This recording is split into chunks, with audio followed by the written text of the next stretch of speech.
less about the crime. No one looks behind the curtain, and no one questions why. The only time we got is right about now. I cross my heart, I take the vow, I'll never turn, I'll never bend. I'm with you now until the end.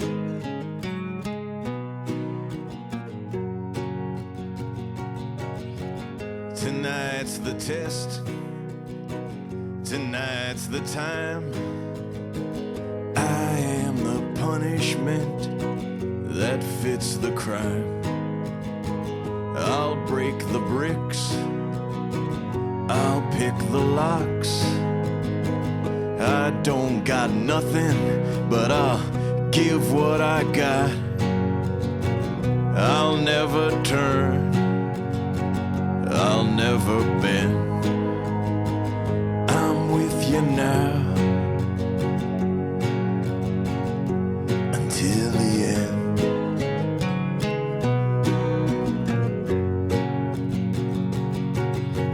10 trials whose outcomes all fixed from the start. 9 judges sitting counting their money in the dark. 8 towers of iron surround the desert town. On a cold December morning, 7 martyrs knocked them down. 6 fathers still waiting for their 6 sons to come home. 5 mothers who know better and accept that they're gone. 4 years I've been hunted, still I breathe free. 3 times I shot the sheriff and did not spare the deputy. 2 prayers I'm praying until we're together. 1 promise I'm keeping tonight and forever. I'll never turn, I'll never bend. I'm with you now until the end. I'll never turn, I'll never bend. I'm with you now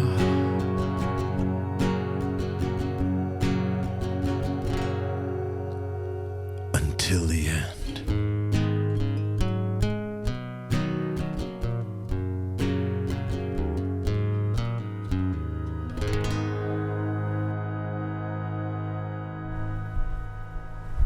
Good evening, welcome to Conspiracy Cafe. I'm your host George Freund, and this is that channel, That's Where It At, in downtown Toronto here at Bay and Dundas, the only place where you can have totally free, unedited, uncensored, free speech. Compliments of all the people here and generous and gracious donors like you. And never forget to be a generous and gracious donor, whether you use PayPal, Western Union, or anything that's cashable here in Canada, checks, bottle caps, whatever you can afford. It all helps to make this show go, and it all helps to keep us alive and make us go, because we have a very unique way of looking at the world and a very unique way of seeing through this myriad of BS that's put out almost everywhere, including, unfortunately, some of our alternative media shows who somehow from time to time get on the suspect list. It's a very interesting suspect list because I use very simple analogies for the common person. One of them is, it's like I'm a stamp collector. I meet another stamp collector and say, would you like to see my stamps? And he just gives you this cold, icy stare, shows he's not interested. Well, that tells me he's not a stamp collector. So it can be like that with alternative media. You meet another person in alternative media and you say, would you like to have a real jewel of information? And they pat you on the head like a, little child and send you away. Then you have to really wonder, what are you really doing? What are you really up to? They bought all the big media companies. What would be some of the small ones? jump change for the intelligence agencies and the New World Order. Operation Mockingbird has probably delved very, very deeply into alternative media. And unfortunately, they haven't knocked on this door, so we're still free to scream and yell. And it's been a very, very, very, very tenuous week. It's been a very interesting day, even. Not even the sun setting here in Toronto, and there's already big stories from right across Canada and other parts of the world to just scream at us. One of the screams is the tunnel from Windsor to Detroit is closed. There's a bomb threat. This show has been instrumental in screaming about tunneling going on in and around the tunnel on that corridor for many, many years. And it appears, for whatever reason, they want people out now. A lot of residents in Windsor have been reporting strange sounds coming from under the ground. This could be the day, the week, the month where they finally break something free and do whatever they had planned to do by getting everybody out of the way. So that's one big issue that we have to be very, very concerned about. There were also things happening in that area where buildings fell. There were collapses and such like that a few years back. A very, very nasty state of affairs.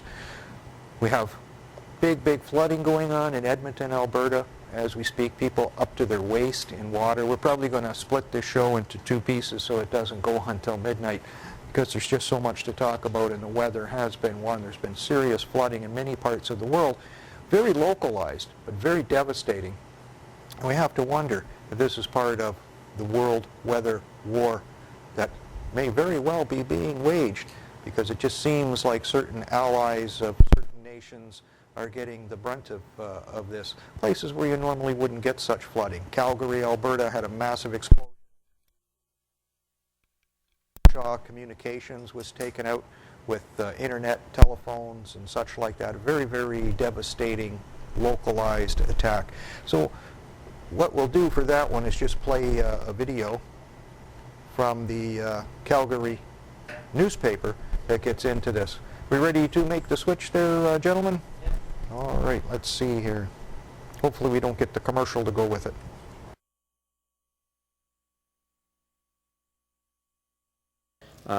This all started with the activation of the municipal emergency plan around 2:20 this afternoon as a result of the fire and explosion downtown in the Shaw building.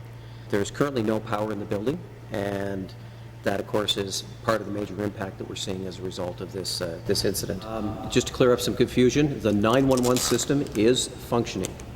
However, if you have a Shaw landline, you may not be able to call 911, particularly in the downtown core of the city of Calgary. We've had no report of delays on emergency responses. We have the Public Safety Communications 911 Center representative here in the Emergency Operations Center with us. We are monitoring all of that closely. There are some systems that are used by Calgary Fire that do rely on Shaw lines, but they're a redundant system. They have an 800 megahertz radio backup on them, and they're currently running on their backup system. The 311 line in the city of Calgary is not operating. However, you can use the alternate number of 403-695-3255, and we're asking people to use that for urgent issues because that is the backup number, but it has a reduced number of phone lines on it.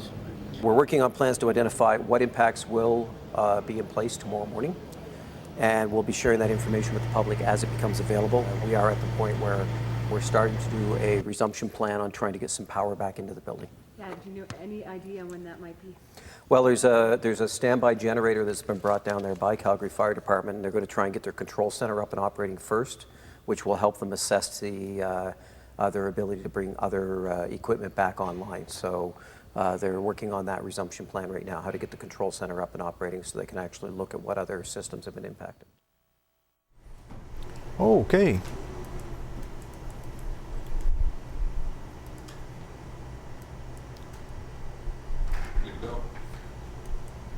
Well, just one little issue there. Okay, had to get rid of that sucker. It just wouldn't close on me. So anyway, one thing that I've said and tried to reinforce to people, if we can show the image on the screen, is you got to have backup communications. It's very important. This little gizmo on the left here is a marine radio. They come in many size, shapes, and colors. And generally they're waterproof or water resistant to a great extent because they're made to go out on the sea. They're monitored by the Coast Guards in Canada and the United States on the emergency channels. Very important thing. The little gizmo on the right is your classic CB radio. This one that I've picked out is the one that you would install in your vehicle, so you'd be running on your 12-volt system, so it would have continuous power as long as your engine's running and your battery's charged. They come in portable varieties too, but that gives you an option to communicate with the world when the world is shut out, and that's very, very important, especially for people who are in the DC area with this massive power failure that went on for close to 2 weeks. Maybe there's still a few people in the outlying areas that are still without power. One of the big things was, of course, there was a complete and total 911 failure. So if you were able to get to the nearest firehouse or police station and report something in person, you could do that, or someone could do it for you. You could send a runner. But why do that when you can spend about, around $100 and get yourself a very nice radio with significant amounts of power? Now in Ontario, the OPP, our provincial police, don't monitor the CB channels anymore, and that's quite a disheartening thing, but there are many other private radio people, radio clubs that are into this and monitor stuff, so someone's going to pick up your scream for help and help you out. And in various states of the Union, well, maybe the state police do monitor the CB radios because they're heavily involved with the truckers to keep on top of what's going on in the world. And that's very, very, very important. Because as we see here, Verizon went out, City of Manassas, Manassas Park, Vienna, Fairfax, Prince William counties, all without communications. No backup systems, because nothing can ever happen to us. No one ever looks at scenarios to say, well, what if this fails? What if that fails? I remember when I was a policeman, I talked to a dork who was in charge, and he's the guy who gets the flashlight test. Light goes in here, shines on the wall beside his head on the other side. Classic. Classic. He was even a major in the Army. I won't embarrass the country about what Army he was in. I said, we really don't have much of a disaster plan in case something ever really happens. And the guy just looks at me like I'm from the moon. Well, nothing can ever happen. I go, what army were you in, pal? Things always happen. If it can go wrong, it will go wrong. Murphy's Law. Just looked at me like I was from the moon. Then we had a big disaster in Mississauga. Had to evacuate the whole city. Train derailed, and all kinds of poisonous gas was in the air, and a lot of it had to be made up as we went along. Then after it was over, I talked to the same dunce and say, we really should get down to brass tacks and come up with some kind of a disaster plan. It'll never happen again. What are the odds something like that could ever happen again? See, they put people like that in charge for a reason. They're useless. You can spend more taxpayer money with someone like that in charge. And I just shake my head, listen to it rattle, and go, of course it could happen again. Could happen tomorrow. Maybe it won't. We always hope it won't, but it could. And that's why we have to be prepared. Maybe I learned that when I was a Boy Scout and I didn't have to join the Army to find out about being prepared. It makes sense. One of the independent media sources in the area claims that this is a union busting issue. So the International Brotherhood of Electrical Workers, Local 1900, who are in negotiations with the power company, have said very clearly over the last few years, from 15 years, that they've halved the staff. This is a very technical job, being a lineman. You deal with high voltage. I remember working with a copper years ago too. Some guys would always, your job dangerous? He goes, oh no, man. I used to be a hydro lineman. That's the most dangerous job in the world. One mistake, you got hundreds of thousands of volts going through your body. There isn't anything left to bury. So they contract out, and they've never replaced any of their retiring workers. So of course, they've contracted out, I guess, to hydro companies all over the area, coming from Canada, even as far as Oklahoma in the United States. But it takes 3 days to get there. So even under your best case scenario, to get the power restored in the first places, it's going to take 3 days travel time to get there.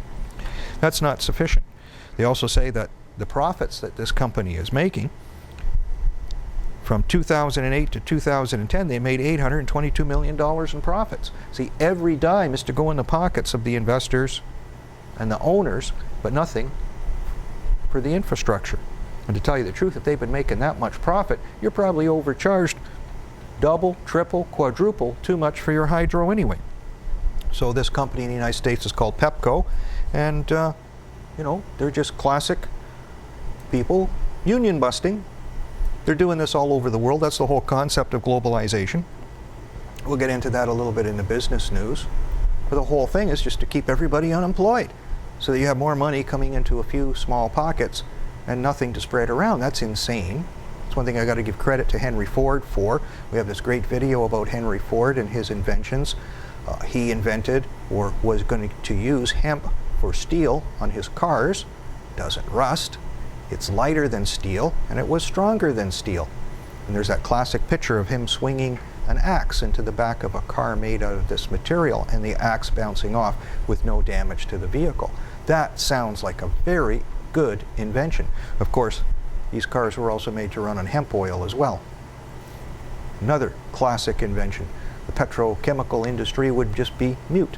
And if a tanker truck loaded with hemp oil spilled into a lake, the fish wouldn't get stoned, or would they be poisoned, because it's just a natural ingredient from the environment. A great idea. But Henry Ford realized that in order for people to afford to buy his cars, they had to have jobs, and good jobs. And that's very, very important. And that's why the automotive industry has been blessed so well with good paying jobs, with good benefits, because you can afford to buy the stuff. When I think of some of the things I used to buy when I was a teenager, remember my first super duper pocket calculator in school, I went out and got a Hewlett Packard. It cost me like $150, which was a lot of money back in the 70s. Okay, now I can go to a dollar store and get one for $2 that slices, dices, and makes julienne fries and does everything this Hewlett Packard does. But of course, in those days, we weren't taxed to death, and we had wages that we could sustain ourselves with. So this wasn't a death-defying investment. So by going to the $2 one, we condemn our youth to being a lost generation, unemployed, according to the OECD. So one of the big things we worked on this last few days, as you see from looking at the website, conspiracy-cafe.com, .net, .org, we've got them all, was the pig farm. And this is just basically a picture that was used for the CTV documentary, The Pig Farm, of the same name. And it's just a horrendous piece of information, but we had to go into it because the last little bit came under our noses that it's just one of those Columbo moments where you come into something that you just say, you know, something bothers me, and you look into it. And of course, the last piece of information was the Royal Canadian Mounted Police Corporal, who's been posing on an S&M website and doing simulated, you know, human sacrifice with women, posing with severed heads and things of that nature, which just seem to be totally out of character for someone who should be a policeman. And he was even a policeman working on the Picton investigation earlier in his career in the same place, Coquitlam, BC. So that really is disturbing as far as I can see. It's very disturbing also in the fact that Corporal Galliford, female officer, was working on this case. We've talked about her before, where she is on extended stress leave, suffering from post-traumatic stress disorder, not from investigating crimes or, you know, looking at hideous things, but from the harassment she got from her colleagues. So this task force that was assigned to look for the missing women said way back in her day when she was there, because she was so insistent on, you know, probably actually putting in a good day's work instead of just sitting around watching porn films, drinking, going out screwing and cavorting, and just basically being completely and totally irresponsible and inept. Well, at the same time, an identified serial killer was going around killing people. Now that strikes me as something to be a little bit concerned over. So their response to her was to say that they would like to see Picton released from jail, take her, string her up naked, and gut her like a pig. These are your colleagues. Or are they? So now we have two separate incidents that come from the police. One freely admitted that someone working on the Picton task force has bizarre fantasies of an S&M nature about killing women. and another one threatens one of his female colleagues with that same type of abuse. Well, all these guys, well, not all of them, but most of them, seem to be slacking off to such a degree that they should all be fired. If you were in any job anywhere, so we're not talking like you're driving a garbage truck, okay? You're a police officer, male or female. Not just that you're that, but you're also in a very serious investigation to look for a serial killer who's killing many, many women. That is a great responsibility. And they're just slacking off with absolutely no oversight from their superiors. I find that deeply disturbing. So disturbing that it's so systemic and openly talked about, openly admitted, and still nothing's done by the Politburo of politicians or the general officers of the RCMP and the Vancouver Police to actually do anything about that and fire these miscreants, because that's a labor issue, it's not a criminal issue. The fact that perhaps some of the evidence that Corporal Galliford is giving may not be sufficient for a criminal conviction, it is definitely good enough in labor law for a termination hearing. And we're nice, we'll give you the hearing. But she has more than enough, what she said is more than enough to fire all these bastards. And fired they should be, every last man jack one of them. So if you did any other job, and everybody's huddled around drinking on the job, watching porn, or going home early from work to go to the bars, cavorting with prostitutes, you're going to get fired. And this is at the low, low, low end. Never mind you're at the high, high, high end, where you're with the police actively involved in an investigation of a serious nature. Just absolutely mind-boggling. This is also another issue where we have a supervisor, a man who is just basically a genius, because he was the first PhD cop in Canada, Kim Rosmo. He's promoted from constable to inspector in the Vancouver Police Department, and he did a thesis on profiling serial criminals of all sorts and natures. And he wasn't allowed to work on this case. Ultimately, even though he had experience and was loaned out to police departments all over North America and Canada to investigate serial criminal activity, he was prevented from really grabbing this one by the throat and putting it to rest. He was ultimately fired for coming to blows with what he called the old boy network, and his case is under litigation for wrongful dismissal because he feels he was unjustly terminated, and I would have to agree with him. And then I have to really wonder, what's this old boy network all about? I'll bet you almost dollars to donuts. It's about the same kind of crap that goes on at the bottom of the stinky ship. The executive officers drink on the job, go home early, cavort with prostitutes, and do all kinds of other ill-gotten deeds in their day. So it's nothing new to look down and see all your crew doing the same thing, because you do the same thing at the top and everybody's sworn to that brotherhood of fraternal secrecy that nobody rats. Or they take you aside and threaten to hang you from a meat hook, clean you, gut you, at the hands of some devoted serial killer. So we have to wonder, did these cops actually cover for Picton and allow him to get away for a long, long time? Corporal Galliford said they had enough evidence to get a search warrant in 1999 and they just didn't do it. And she's being punished for revealing that as well. They waited several more years. And it was a rookie cop who executed a search warrant for something completely disconnected to this investigation. He was investigating firearms offenses on this farm. So he got a warrant, and then he found objects from the victims, identification, clothing, that just cinched it, that he's the guy. In 1997, Picton was actually involved in a fight with a prostitute he picked up that they call Stitch. She's in the documentary. They had a knife fight.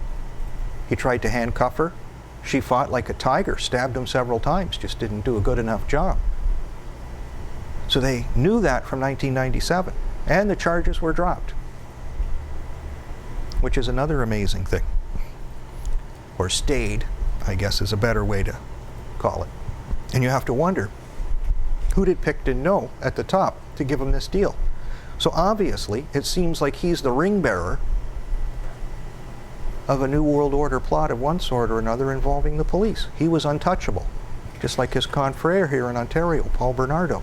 He actively committed crimes and was under investigation and just seemed to be able to just float through and drift through all kinds of criminal investigations without ever being caught for some period of time until he moved into a police jurisdiction where they didn't have total control in the Niagara region.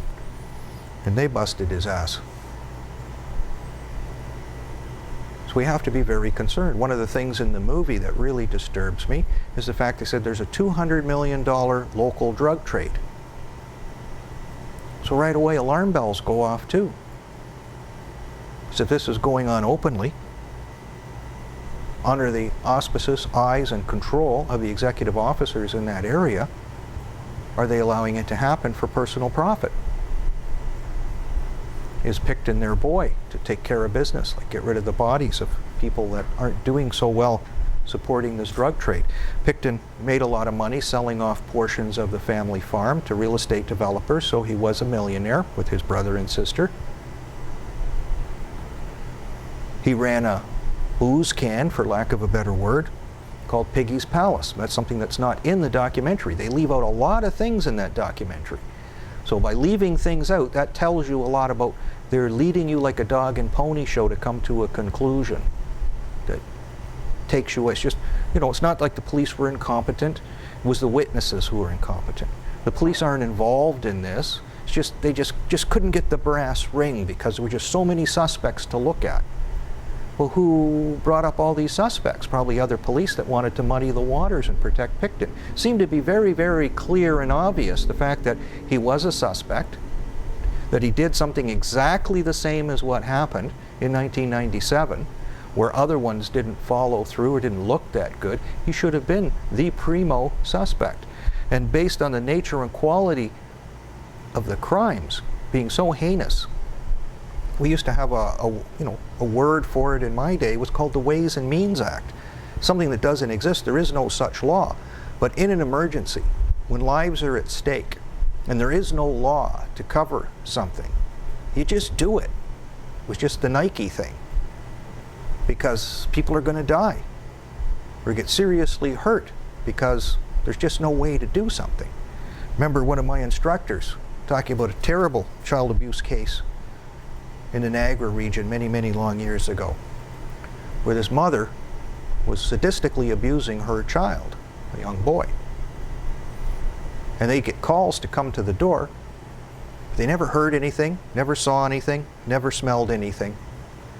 They never had any, what Americans would call probable cause, or what we call reasonable and probable grounds to really do anything. But it's just, you know in your heart, something evil's going on in there. And these guys used the Ways and Means Act. Because one day they went to the door and it was just, screw that, poof, bust in. They found the kid in the closet, all cuddled up. What mother used to do was carry him by the penis with a pair of pliers. And I don't care what you are, that's gotta hurt some. But they did what they had to do, and they saved the kid. Whether or not things stand up too well later in court, well, that's up for the lawyers to figure out. The first primary responsibility was to save the kid. We'll worry about some of the other technical issues later. And with the hard wind of evidence that was coming in this general direction, that nobody took the initiative to do something. In fact, everything they did was to just divert the crime away. Corporal Henley was supposed to have interviewed the woman who saw Picton butchering a woman. And he knew right from the moment he talked to her before the interview even started that what she said was true. She described the body that he was cutting up. She said the insides were yellow and gross. And having seen many autopsies, Corporal Henley knew she saw the inside of a human body being dismembered. And then, of course, when he interviewed her, she lied. She lied because she was blackmailing Picton to get money for her drug habit. So even though he knew what the truth was, and he knew she was lying, he covered it up. His partner, Corporal Connor, is supposed to be very deeply upset about this to this day. And that's another one of these things that just shows something's going on. He was promoted out of the investigation. I guess a whole lot better than Inspector Rosmo being fired out of the investigation. Who's covering for this guy? Over and over and over. And then we look at our great corporal here who's in the S&M site. He gave himself a name, the Kilted Knight.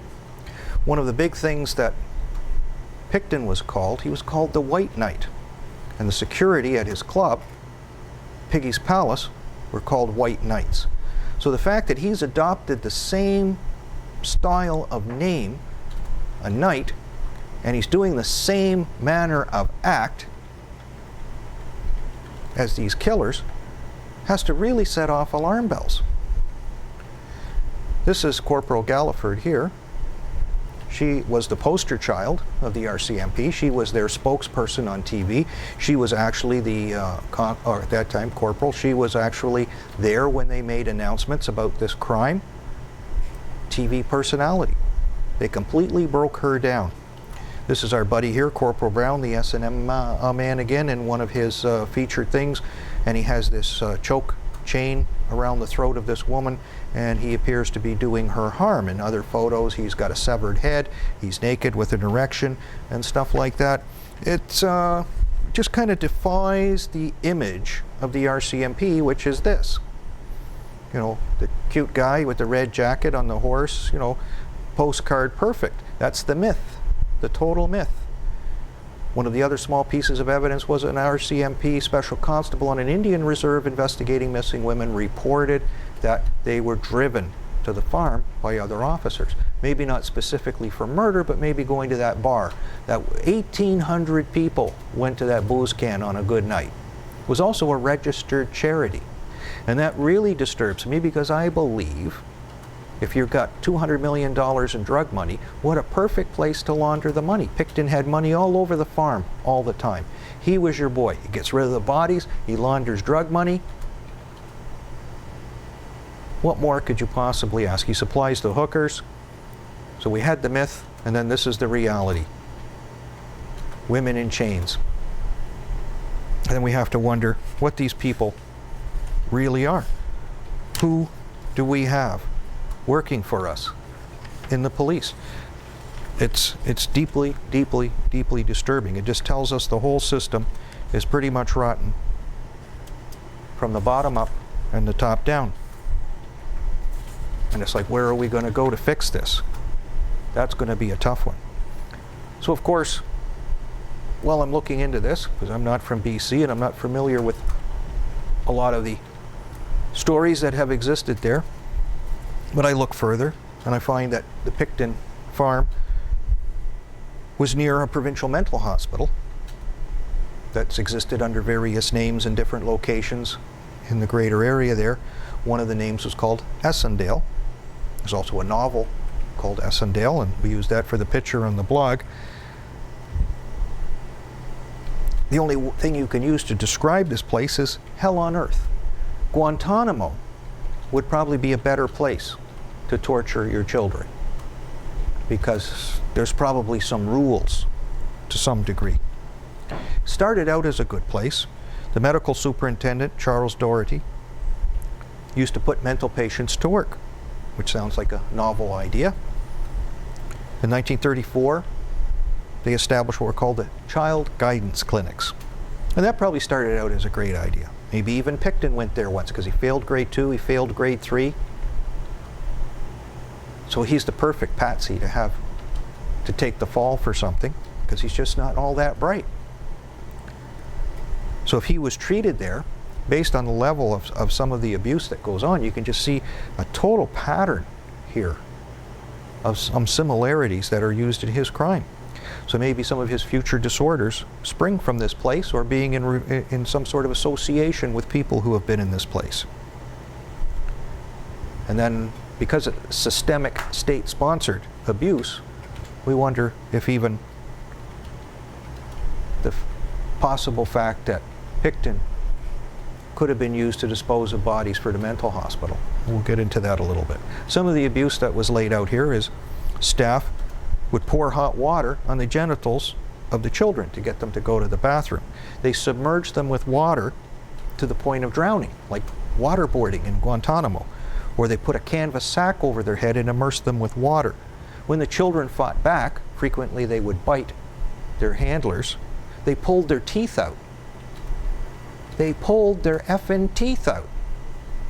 This happened here in Canada, this cradle of democracy that we try to sell around the rest of the world, our own kids.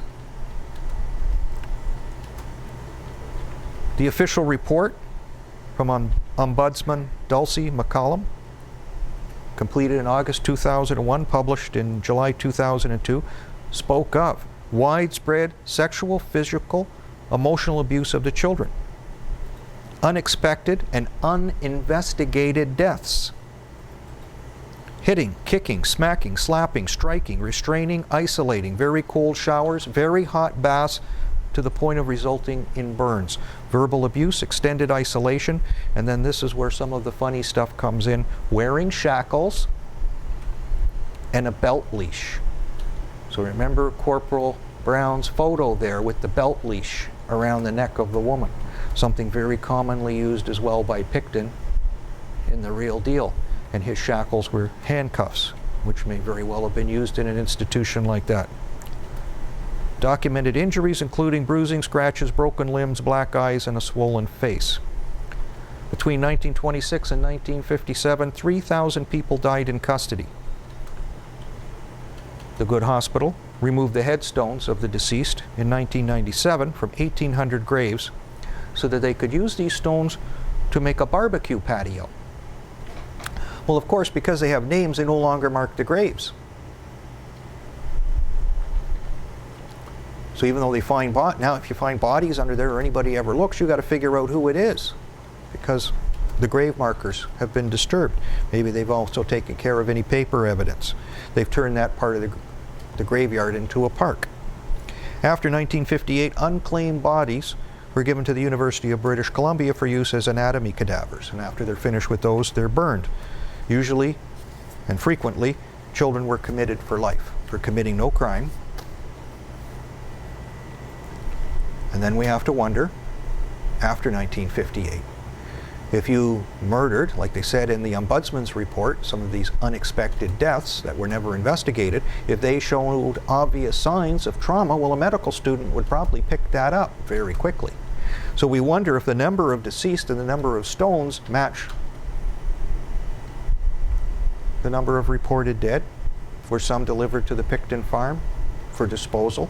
And that's how we got into this bizarre and sick, twisted ritual. One of the images we have on the website is a drawing that I just found from, some bit of luck. But it, talks about a deceased person with some sort of blockage in their organs. And obviously this is put together by someone who has great artistic talents and great knowledge of what went on at that place. They're trying to sue,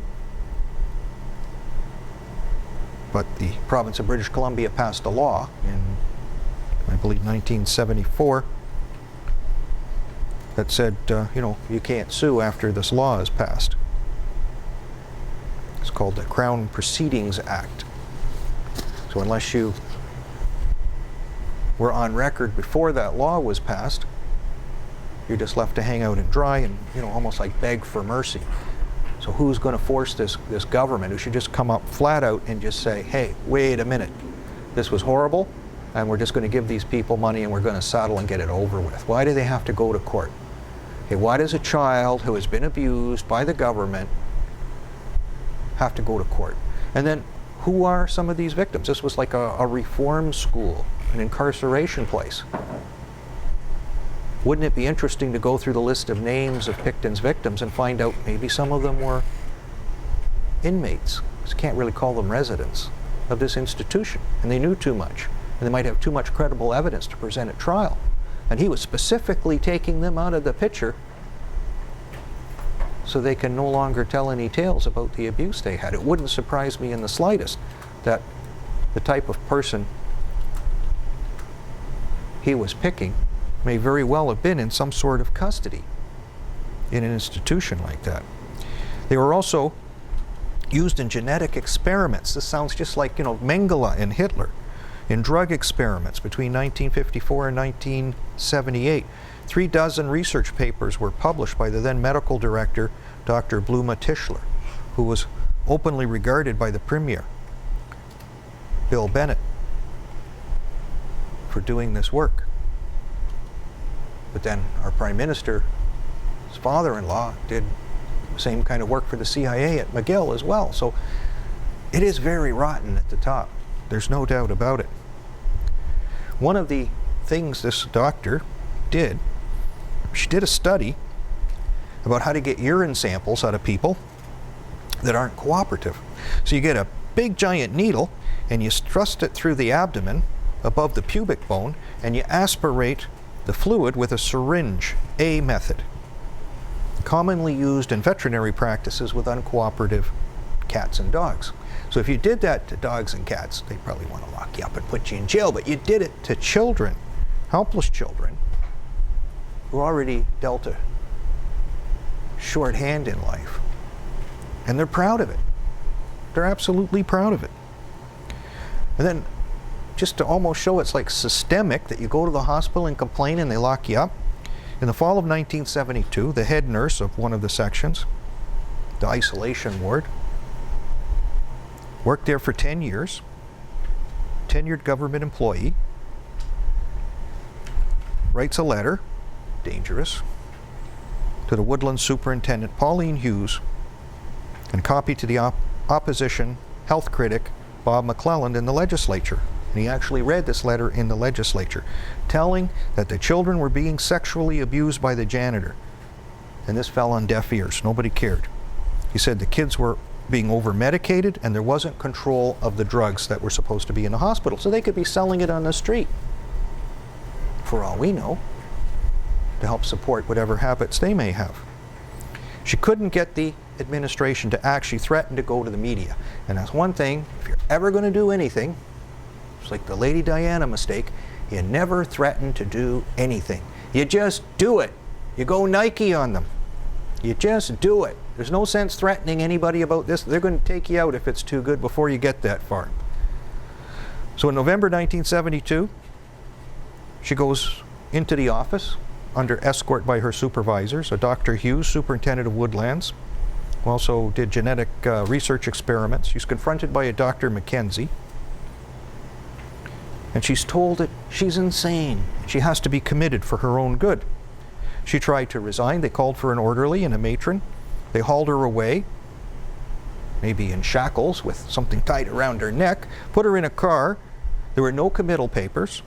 She's admitted and sedated and sent to the Hollywood Sanatorium in New Westminster. They plan to send her to Riverview Hospital for a 30-day psychiatric assessment. Fortunately, her daughter was able to intervene with the help of the media and get her the hell out. She got lawyers, and the lawyer says specifically, in short, our client was seized, abducted, imprisoned, drugged, and reported as insane for the purpose of protecting certain improper procedures at the Woodlands School. The NDP's health minister, Dennis Koch, under pressure from the opposition, belatedly asked for an investigation. So the nurse was reinstated at the hospital with 5 months back wages, reinstated at another hospital. There was another investigation of this hospital 10 years before. It was called the Amos Gill Inquiry, about the misappropriation of funds and abuses at the hospital. Nothing happened out of that because, of course, they just kept on running. These kids are, trying to get this class action suit through. I wish them a lot of luck. One chap, Len Zimmer, comes out and repeatedly says he was repeatedly sexually abused and tortured by staff. He escaped in 1972. He tried to tell his story. The police wouldn't believe him, and no one listened. He said the abuse in the place was widespread. They would make you go hungry. They took your home visits away. even your phone calls. They made you kneel on hardwood floors or cement for a very long time until you couldn't move. When you came out of the bath facilities, you were whipped badly. They called Woodlands a deadly prison. This prison will be closing tomorrow, Friday the 13th, 2012. The last remnants of this hell on earth will be closed. Many horror films were filmed in this place as well. Friday the 13th, of course, was a classic name for a horror film, but specifically Dark Angel by James Cameron. A story about a child escaping from a covert government biotech military facility. Now that hits the nail on the head, because they're probably filming it at a covert government biotech military facility, and that's why nothing ever happens, because it all falls under the guise of national security.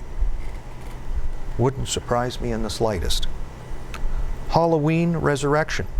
Typical death porn was filmed there. The Killing, another movie, involves the murder of a political campaigner with a conspiracy by the local police, in this case the Seattle police, covering things up. Sounds very familiar as well. So they just, not just that they do it, they shove it in your face in the movies, if you watch that kind of a movie. Not on my list. And then the novel, as we talked about, Essendale.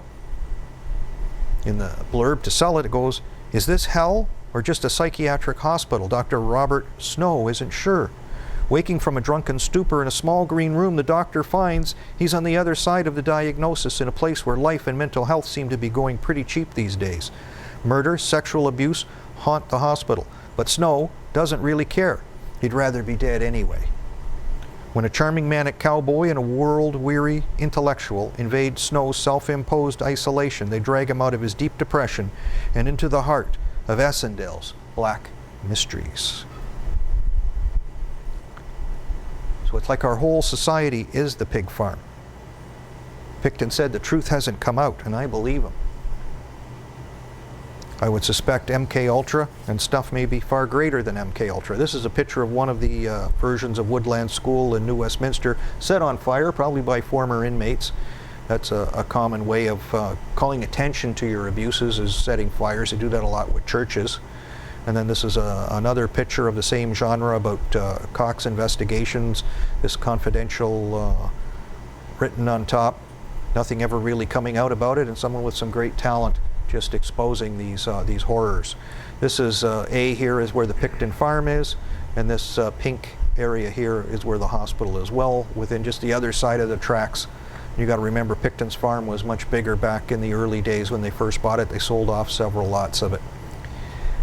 And then, of course, at the very end, the victim, a child. Not this child, some other child, but no less a victim.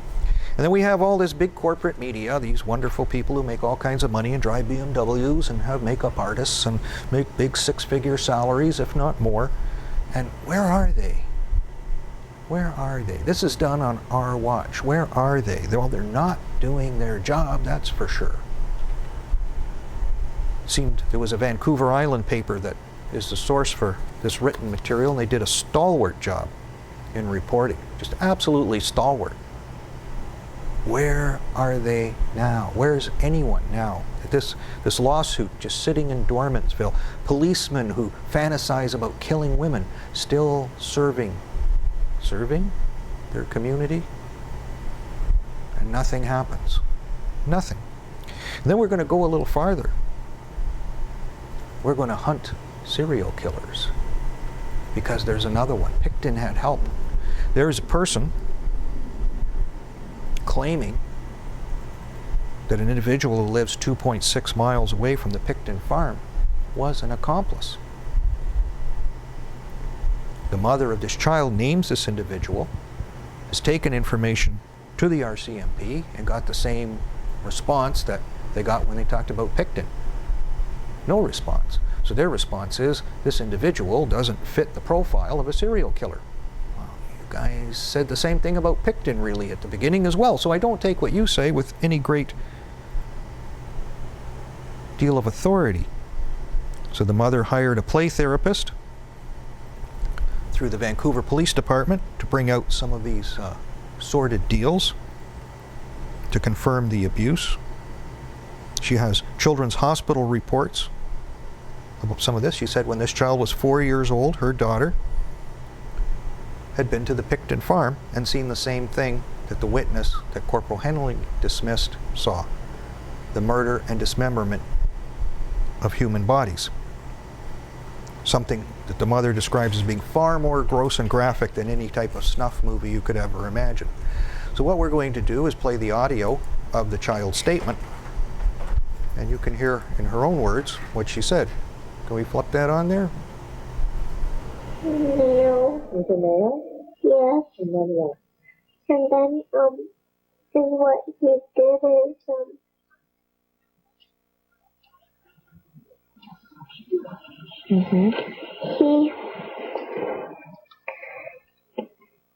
he put it in that slimy, hole part where it goes red, and, then he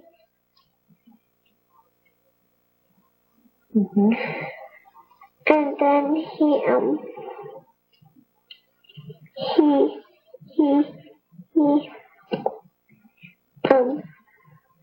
ripped it out, that one part. He just yanked and ripped it out when she was still alive and ate that part raw.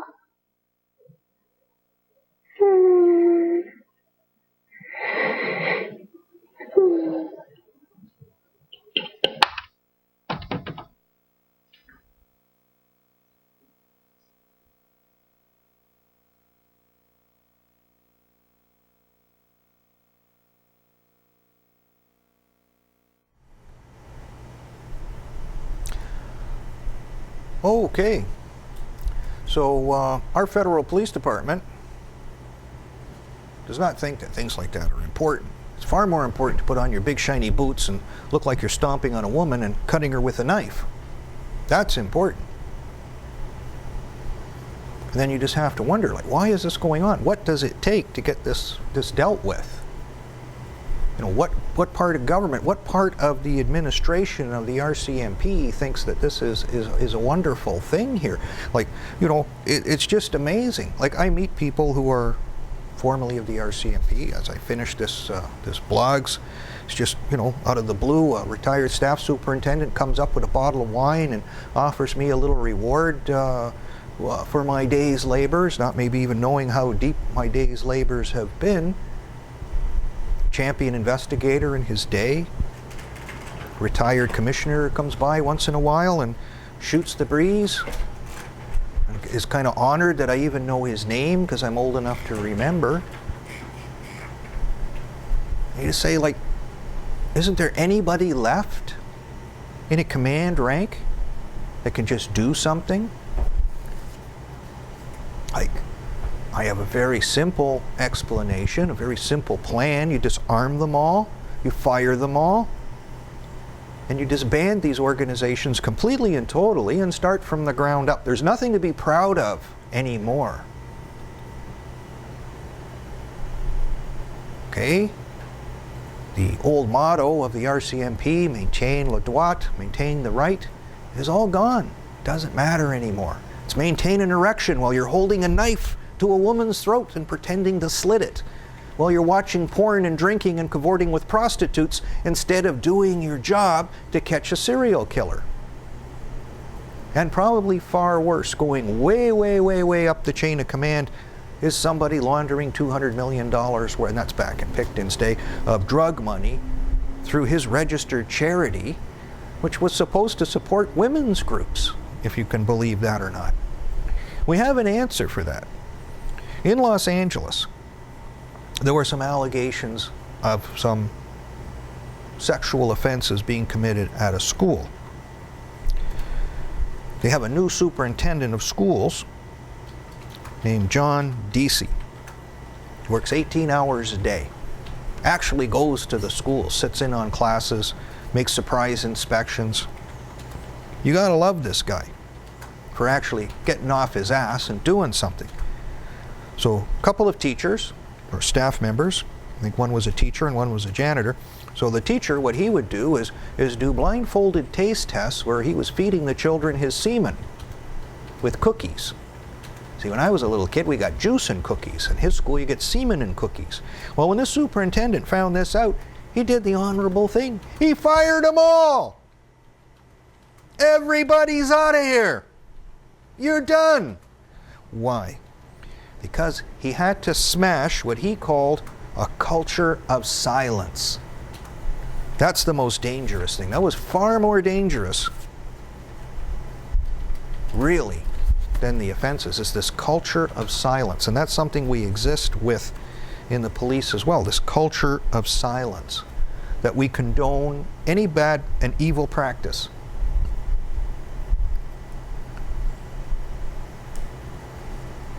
Terrible, terrible, terrible state of affairs.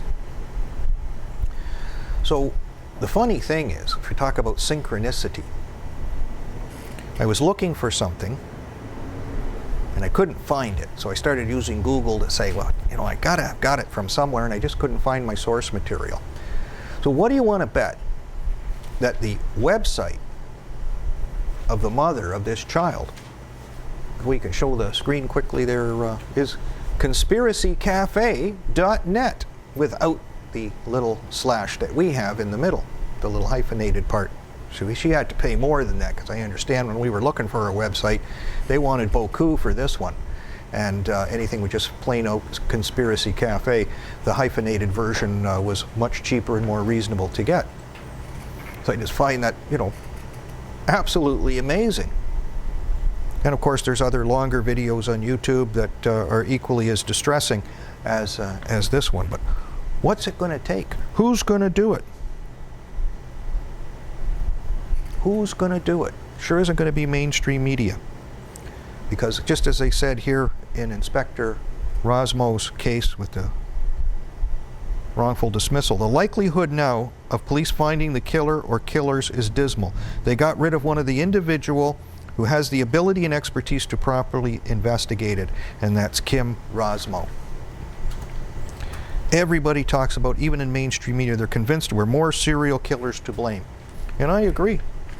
And I think the one that this woman's pointing out, even though we haven't named his name, but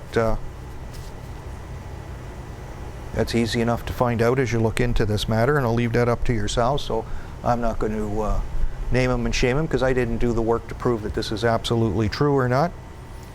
So I'm not going to accuse him in public of being a serial killer. He can stand on his own merits if he has any. But it is something for the police to look into. Then there's another one of those just real bizarre long shot things. Picton's brother, of course, worked for a living, but the farm started selling fewer pigs. They started doing gravel business, selling dirt basically, and then dabbling in building demolition. So that just leaps off the page for me, building demolition. Because I'm old enough to remember Oklahoma City and the time, and the Canadian Oklahoma City, that didn't happen. Because far away, in another community, much further north in British Columbia, in Smithers, BC, there was an American intelligence operation going on. And in this intelligence operation, the local RCMP, who were good cops, who actually found something wrong and did something about it, probably upset one of the biggest intelligence operations in Canadian history, until I exposed the Toronto 18 schmucks who are going to blow up downtown Toronto. What are the odds that I meet one of the officers in Toronto from, you know, way the hell out in the middle of nowhere, BC, and then they do the honorable thing in the RCMP. You know too much, so they transfer you to the Arctic, okay? So this woman's visiting in downtown Toronto. I'm talking about this with somebody. She walks in front of me and overhears what I'm saying. And she was there when it happened. What are the odds? Like, tell me God is not on our side. And she confirmed all that I said. So they arrested guys with metric tons of explosives, fully automatic weapons, in a trailer park. Sounds a little dangerous to me. What are they doing with this stuff? And then they were released after consultation with U.S. Justice Department officials. So a big story about, this militia crazy nut bars in Canada. As soon as they found out they're American special guys of some sort or another, everything collapses. Well, we made a mistake. Everybody go home. I didn't go home. I saved the newspaper article. I looked at it. Well, tons of explosives, fully automatic weapons. Who could be released without charge? You'd have to have a diplomatic passport, or you'd have to be a serving intelligence or military person seconded to do something in Canada with the full knowledge and consent of the Canadian government. And I wrote a hell of a lot of members of Parliament about that, to be ignored strenuously.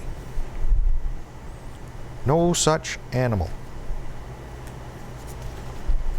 This information about Constable S or Corporal S&M, Corporal Brown, was even around when Commissioner Wally Opal was conducting hearings into what the RCMP learned, when they learned it, and what all happened and what went wrong, but it was never revealed to him.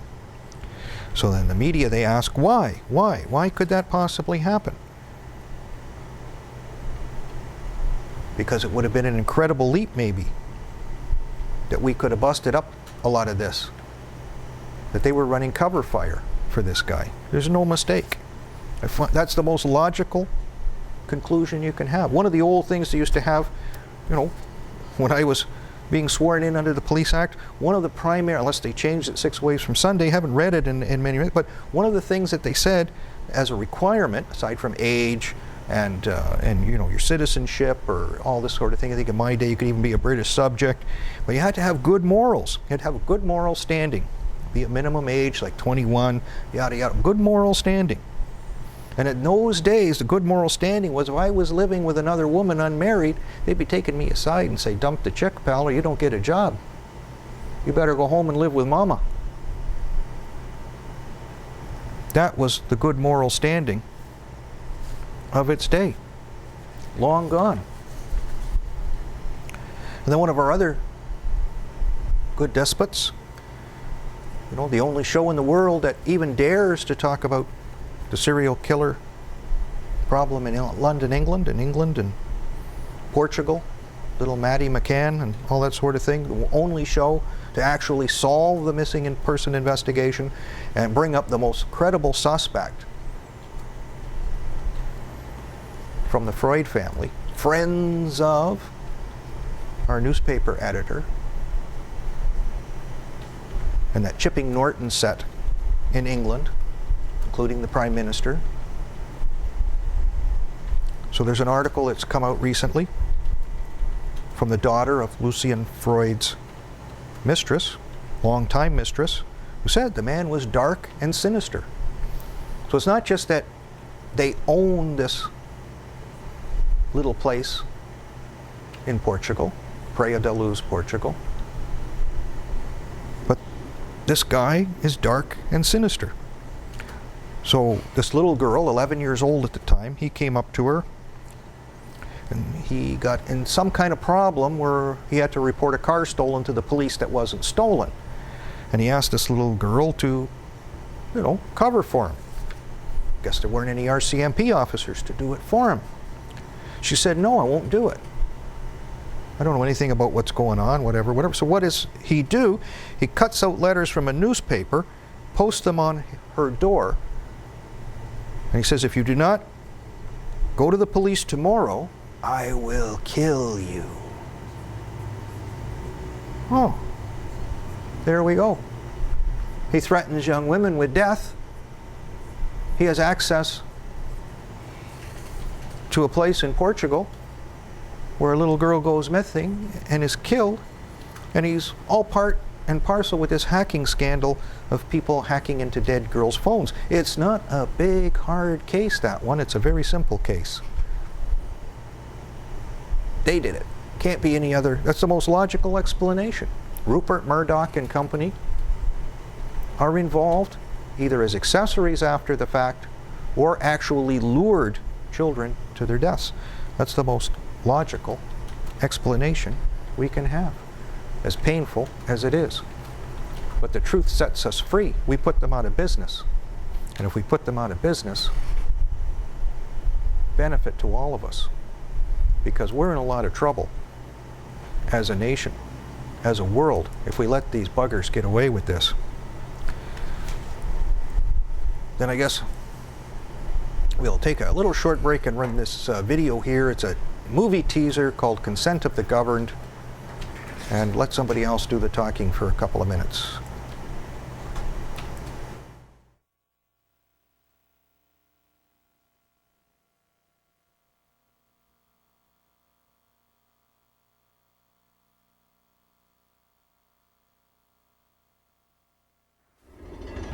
Government of the people and by the people sets a single standard for all who would hold power. You must maintain your power through consent, not coercion.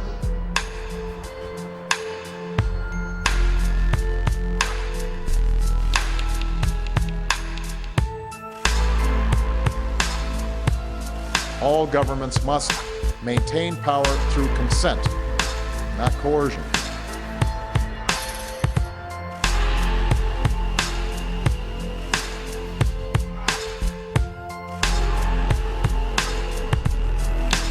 The doctrine of natural rights was most prominently laid out by Thomas Jefferson in the Declaration of Independence right at the beginning of the document.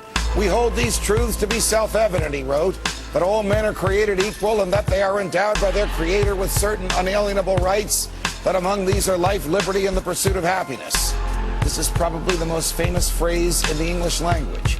But the words that immediately follow may be the most important. Here's what it says. To secure these rights, governments are instituted among men, deriving their just powers from the consent of the governed.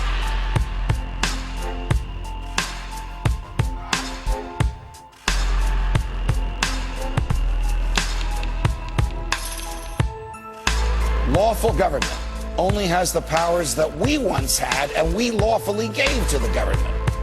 Just as slaves have the moral and legal right to leave those enslaving them, just as the states have the moral and legal right to leave a union that violates the Constitution that binds them, so too you have the moral right to live without a government when it breaks its own laws. The federal government claims your consent through the Constitution. The Constitution is a social contract that binds the American people to their government. Did you freely consent to this? I don't know anybody who did. So since none of us consented to the Constitution, either the government stays within the confines of the Constitution, or we can ignore or change the government. What does the word consent mean? Exactly. So what happens when you don't agree? What just happened to their authority? Gone. It isn't law. Can't be given the force of law. This view, called the consent of the governed, was widely and openly accepted by the framers. They gave us a constitution which defines limits and constrains the government. This is why adherence to the Constitution by all government is so crucial to preserving and retaining our freedoms.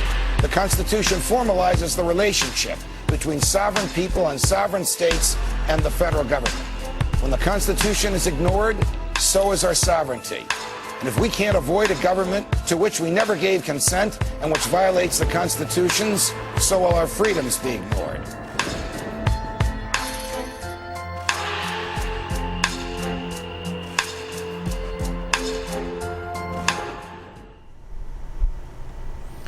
So in a way, that's kind of a funny one. I have the blog still posted on conspiracy-cafe.com. Because a long time ago, well, not that long ago, but maybe 7 years ago or something like that, I wrote an editorial for the Washington Times. And basically what I said was the same thing the good judge is talking about. What I did is I applied contract law to constitutional law to say that when they don't obey the Constitution, they're breaking the contract that we have. They can only govern us through the Constitution, and once they break the contract, then the contract's null and void. And I just wonder, just out of a laugh, I used to just think, just imagine all the people in Congress or the Senate or something like that, running into work, having that Washington Times issue. It was a UPI article that they put it under, running to work with my blueprint for revolution under their arm, taking it into the office. So many lawyers here in Canada were just absolutely astounded by this connection. So on both sides, the Crown Attorney side, as we call our government lawyers on this side, the couple of few chaps that I know were just absolutely flabbergasted. Actually, the girl who did my grammar corrections was a budding law student, and her mother was vice president of one of our big railways. Corrected it to the T, so there was it wasn't anything out of place. She had a fetish for grammar. There's no doubt about it, which just made it perfect. And then defense lawyers were just absolutely astounded that I coined this as well. And you just wonder if Judge Napolitano actually read that, saw that, and that juiced his cranium to get this going out a little bit further and a little wider to say it's true. We don't have to obey it. They break the Constitution, they broke the contract. The contract's null and void. We're under no obligation to obey them, listen to them, or support them in any way, shape, or form. There's only one trouble. There's that other law of the universe, might makes right. They got lots of soldiers and lots of guns. So until a lot of the soldiers change sides, it's always going to be that way in the foreseeable future. But if some of the estimates are quite correct on how many in the United States military actually support a real, true constitutional government of, for, and by the people, numbering as many as 90%, then we have the troops too. It's just a matter of everybody's got to go into the street and flex and round these buggers up and put them in jail. So the Olympics are coming. The Olympics are coming. Hurrah, hurrah. So we had to really stretch to work this out and get it written in time for the show tonight. Let the games begin. I guess that's a nice official thing from the Olympics. So it would appear that numerous plots and conspiracies have been exposed. Arrests of useful idiots have occurred. We have to release our bated breath and ponder whether alternative media has achieved its goal and averted the anticipated attack on the Olympics of 2012 in London. There are still 2 weeks to go until the start, but we are observing hints at a change in the direction of the wind blowing the false flag. Millions of eyes are upon you. Some of them are very discerning. If we were going to give medals to the persons exposing treachery, Lee Hazeldine, the man who infiltrated Group 4 security, has done the lion's share of the work. He would be in line for the gold medal. He reported shoddy training and outright complicity in a terror scenario.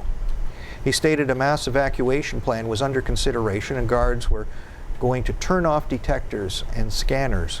He reported no background checks were made on him and uniforms had gone missing.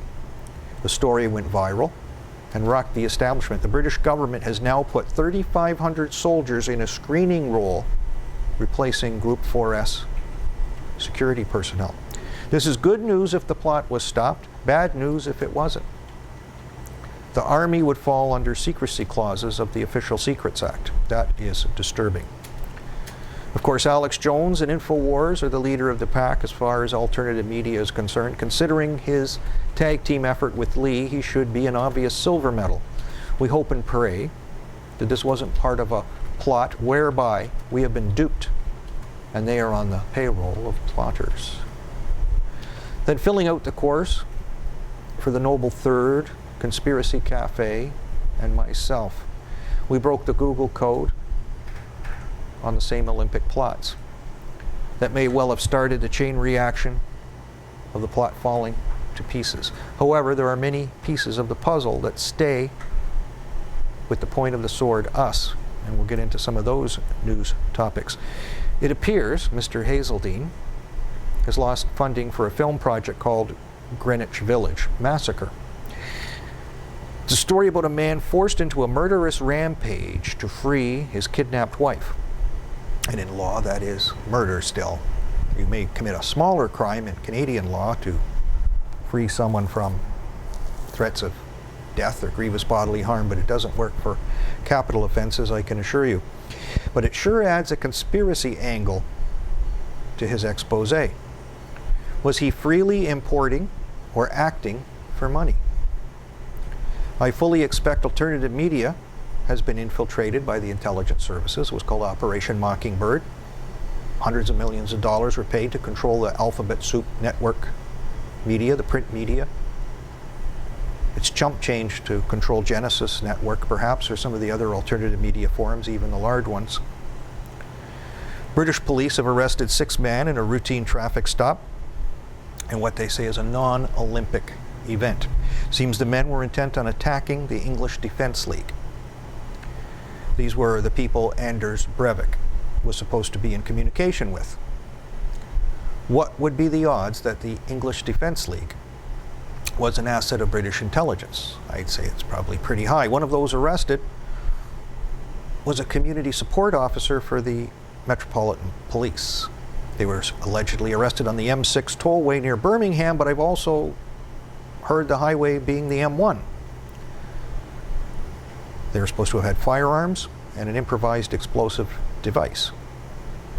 One of the individuals is a Richard Dart, a Muslim convert, now called Salahuddin al-Brittani.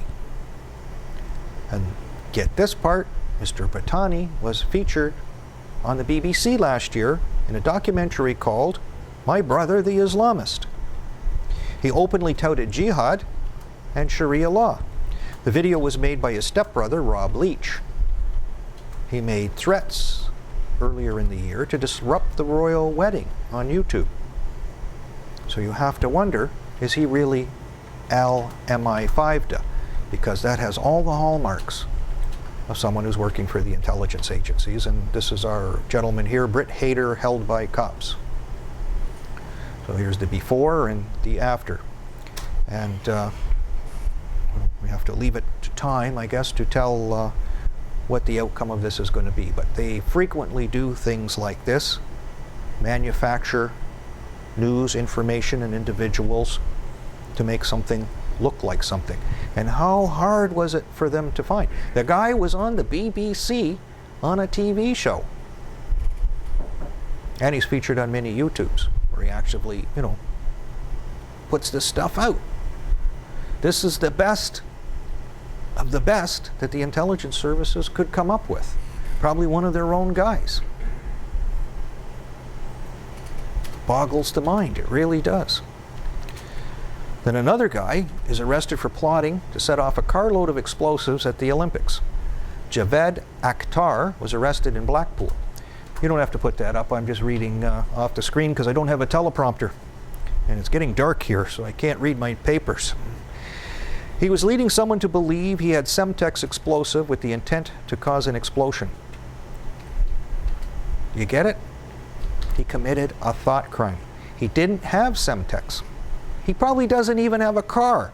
He just led someone to believe he did. And that's enough for the 1984 Orwell style of arrest. He also made racial comments to a police sergeant, which probably isn't uncommon on any given Saturday night. People pub crawling and all that sort of thing. Then the pièce de résistance, a Hampshire police disaster planner, has released details of numerous exercises on his Twitter account. We would call him a twit, but he could be a savior.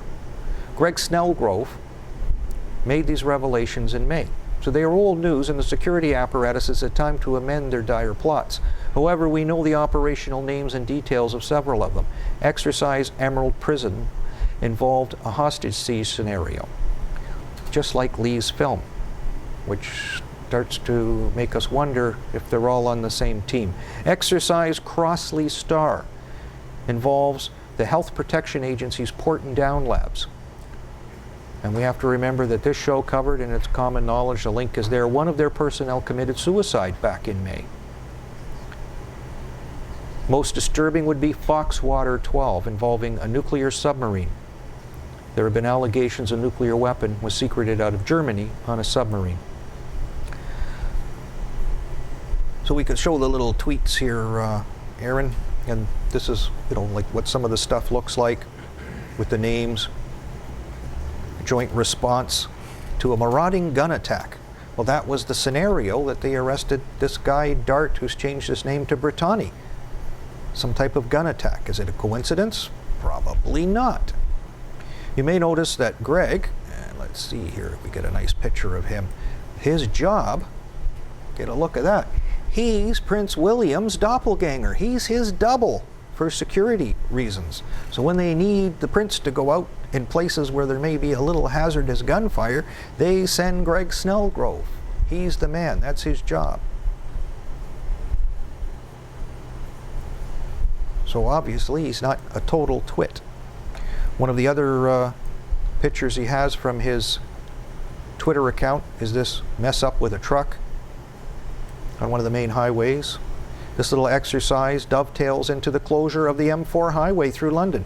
It was closed at the last minute due to cracks. Trucks have been banned from it. It appears they are prepared for everything in England, it seems. Perhaps our silver and gold medalists may be disqualified eventually. That leaves the point of the sword, the chance to advance. If a dead man was able to get one, Rick Clay exposed the New Jerusalem angle quite well, and we talked about him on a previous show. This is a picture of Mr. Clay, died way too young in 2008. Videos are available on YouTube. Maybe if I get the whole set, I should post a few of them up there for you so you can see. And then, of course, the classic picture of the Olympics. On the Illuminati cards, they show something similar to Big Ben, but it isn't Big Ben. It's the Tokyo clock tower, not the London clock tower. But the Olympic route network may be suspect to some sort of terror attack. The false flag of the intelligence services may still be flying. We are in a lot of trouble, I can assure you. One of the tests they did, let's see if we can get some of these pictures up here. This was something that happened where they said someone was smoking an electric cigarette. A passing car, perhaps, or a passenger on the bus saw this, and of course the police attended in mass numbers, censoring the bus off, bringing people out. And of course they weren't worried about an explosion because they left them on the bus. And even when they got them off the bus after like an hour or something like that, there's that evil electric cigarette. I know a guy at work who was using one of those to try to quit. Didn't last, but he tried. It's just steam that comes out. So they set everybody down next to the bus. So if there was a bomb on the bus, it's just going to take them out. So this looks like a massive training exercise as they haul the bus away, terrorize. See, look at these girls. Don't they look like terrorists to you? You know, hold them down with machine guns. I guess they couldn't get the RCMP to put a collar on their necks and handcuff them and put a knife to their throats. So whatever, basically a lot of this stuff that they do to us is to terrorize us, to get us used to being treated as prisoners, to round us up. Some of the classic Illuminati numbers, of course, in the article is it was a false alarm declared shortly before 3 p.m. and the highway was opened up 90 minutes later. So we get the 3 9s, the inverted cross, the inverted 666. Classic Illuminati numbers. They love to do that sort of thing. Even one of the other articles about closing the highway, or pardon me, no, this one was the passport controls. So they were going to stop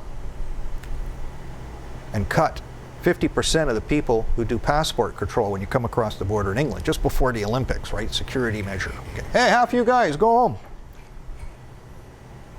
Insane or what? Of course, that was changed almost instantly. Today's day, you know, they say they're going to keep them up to staff, but of course they're not going to keep them up to staff with highly trained veteran border staff. No, they're bringing in volunteers.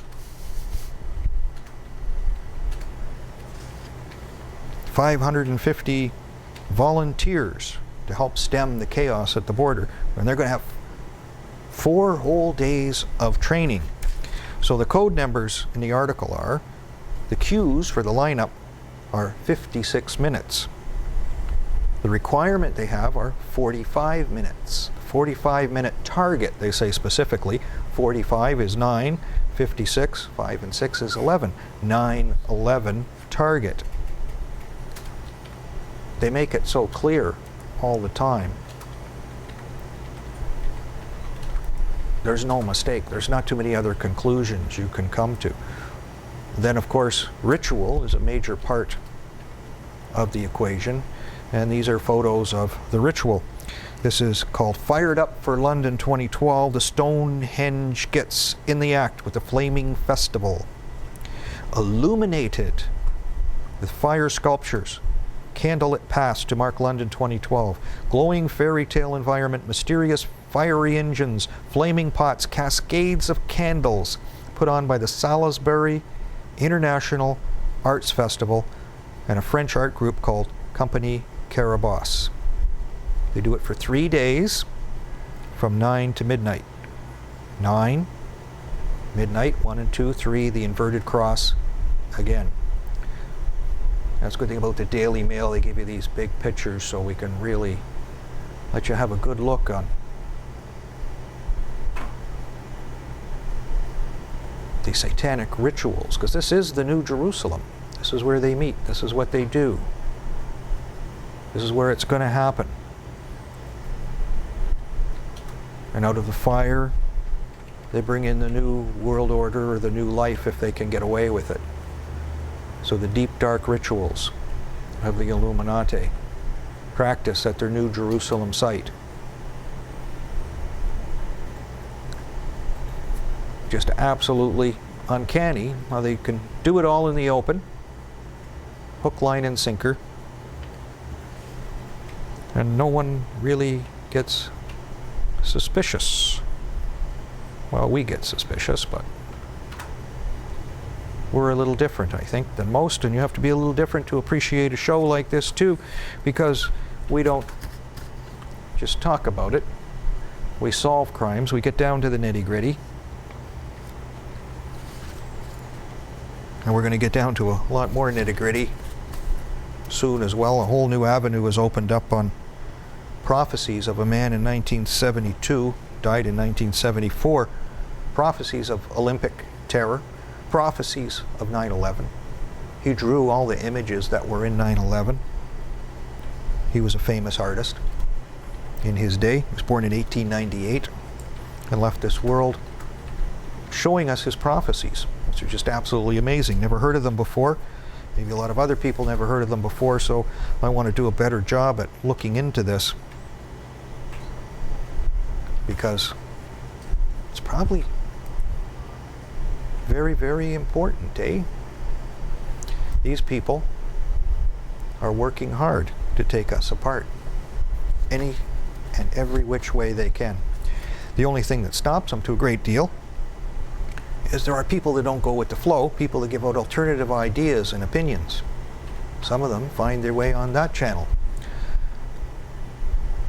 I personally think it's a good investment to put a lot of my money into something that names and shames serial killers, that points the finger at officialdom and calls them what they are and demands change.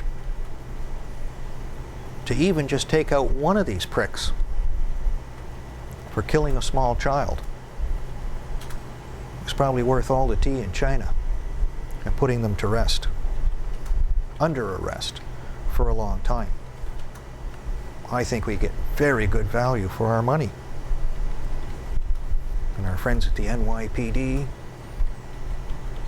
are making this happen this month to an extent. We appreciate anybody else who feels similarly to do the same thing. How can we listen to children like that screaming on YouTube when that should have been something done by the police? And who is going to tell anybody about it? The only way, like Joyce, bless her heart, always had a saying, the only winning move is not to play the game, which is the dumbest thing I've ever heard, really, but the only winning move is to win the game. Sometimes that means you have to play harder, think faster, and get better. Because if you just fold your tent and roll up in a ball, evil's just going to eat you. The predators do that.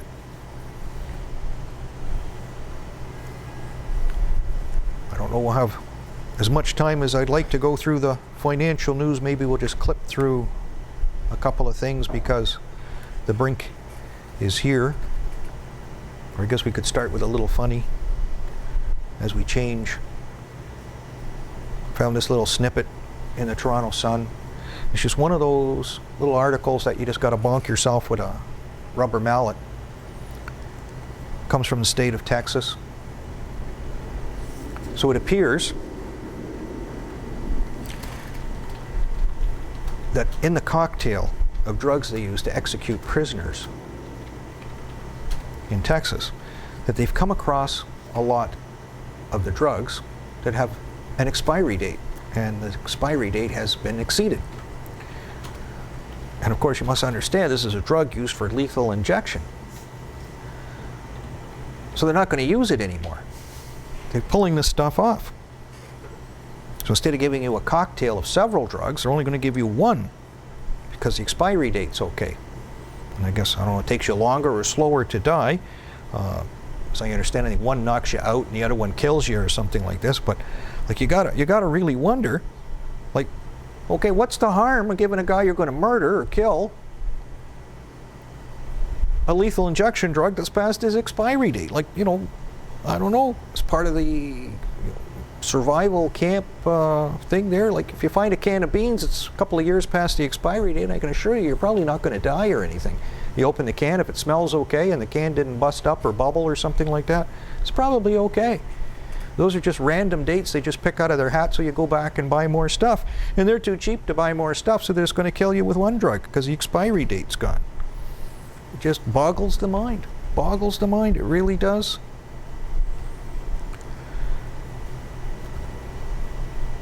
Fortune magazine's put out its Global 500. The top 10 are quite surprising in a way. The number one company in profits last year, $44.4 billion, is Russia's Gazprom. Who'd have thunk it? Last year, the most profitable company, which has now fallen to number 38, was Nestle. So maybe people finally caught on that, you know, Nestle's putting fetal tissue in some of their products and have shunned them. Great year for energy companies. 6 of the 10 most profitable companies are in the energy sector. Number 2, ExxonMobil. Number 3, the Industrial and Commercial Bank of China.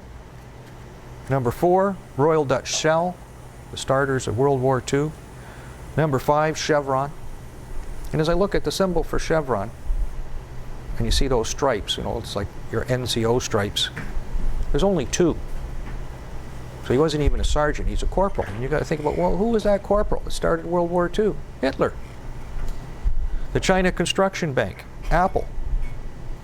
Number 8, British Petroleum. Number 9, BHP Billiton. Number 10, Microsoft. So that nasty old fuel is still number 1. There was a big move in the central banks to try to relieve us from our future. And I guess we'll play in that next week. A concentrated, cohesive effort by the Brits, the Chinese. And it failed. Didn't work. This was their best shot to try to stop what's going to come very, very shortly. And it didn't work. And we've exposed this LIBOR setting the bank rate as a complete and total fraud and failure, that they lied since 2007 about these rates, and they probably had to do it to save the economy. It was probably a national security issue from one side of the planet to the other. The whole shooting match should have gone down in 2008, 2009. But these lies kept it going, because as the interest rate falls and falls and falls closer to zero, once the interest rate's zero, you can borrow an infinite amount of money. You never have to pay it back, exactly, because there's no penalty with interest. You just pay back little bits and pieces. So it buys them a little more time, but that time comes at an expense. Our expense, because we're the lender of last resort. They're holding us to the fire. We got to get out of the fire and fast, because this ship's going to sink, and it's going to sink hard when it comes to that point. As we described before, it's a type of math that we probably don't think about too much. And when we enter into this cone that we showed on our website and showed you on the show, once we're past that point, we won't even know we're gone through the point until we get there. So we could wake up any day and the whole system's just collapsed and gone, and it turns into something else, and we have to survive. We're in the water, we have to struggle. So where's a good place to come? Come to Conspiracy Cafe, come to that channel. Because we'll teach you how, we'll teach you why, and we'll show you what's happening like nobody else. We'll solve the crimes, we'll chase the serial killers, we'll point fingers at the cops, the administration, the judges, all the dirty rats you hear about in our theme song. It's the only place you're going to get something like this. We're going to be back Tuesday. We're going to carry on.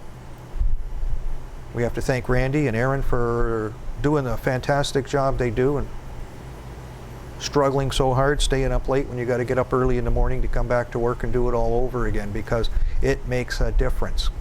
Something can happen when we change the channel. You change the channel to that channel, do it again next week. Same that time, same that channel, but Tuesday night. We'll see you then. Good night.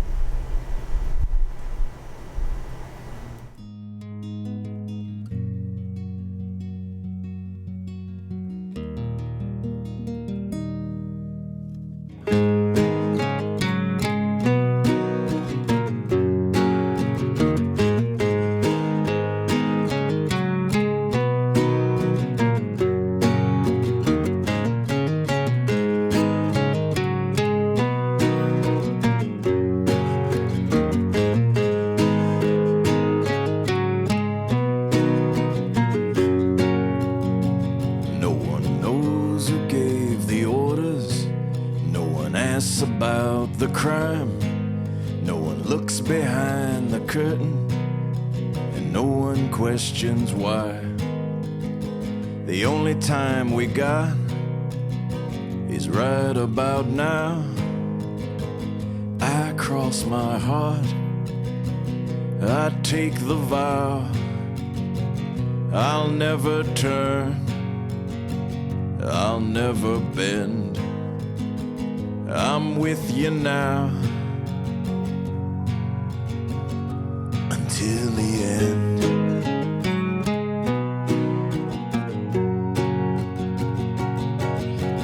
Tonight's the test, tonight's the time. I am the punishment that fits the crime. I'll break the bricks, I'll pick the locks. I don't got nothing, but I'll give what I got. I'll never turn, I'll never bend. I'm with you now until the end.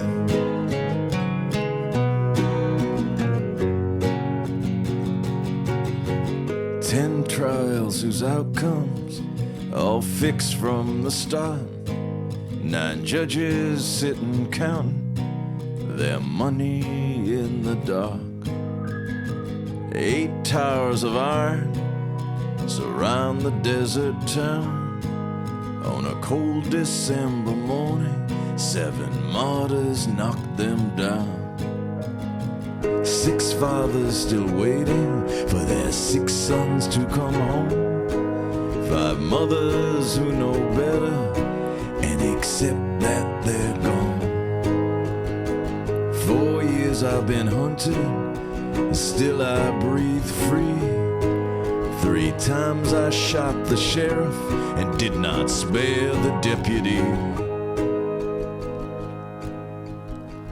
2 prayers I'm praying until we're together. 1 promise I'm keeping tonight and forever. I'll never turn, I'll never bend. I'm with you now until the end. I'll never turn, I'll never bend. I'm with you now